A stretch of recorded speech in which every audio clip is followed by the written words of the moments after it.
তো আজ আমরা চলে এসেছি পিৎজা খেতে পিৎজা হাটে আর কেএফসি চিকেন। তো দেখো ছেলে গপ গপ করে খেয়ে নিচ্ছে বন্ধুরা, আজকে তো ক্রিসমাস, তো বাচ্চাদেরকে একটু খুশি না দিলে হয় নাকি। আর এই দেখো আমরা একটা মোমো ট্রাই করলাম, মোমো উইথ পিৎজা। দারুণ একটা ফ্লেভারের পিৎজা এসেছে, খুবই সুন্দর দেখতে আর খেতেও দারুণ। আজকে আমরা ট্রাই করলাম। তো বন্ধুরা তোমরাও যদি কেউ পিৎজা খেতে আসো তো এরকম একটা পিৎজা উইথ মোমো ট্রাই করতে পারো।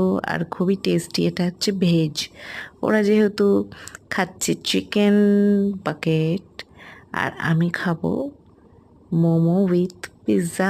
আর আলাদা করেও মোমো নেওয়া হয়েছে, তো এইটা আরেকটা পিৎজা নেওয়া হয়েছে। কেমন লাগছে, খুব ভালো এনজয় করছি আমরা। তোমাদের কেমন লাগছে সেটা জানিও, আর প্লিজ চ্যানেলটিকে সাবস্ক্রাইব করে নিও। Merry Christmas.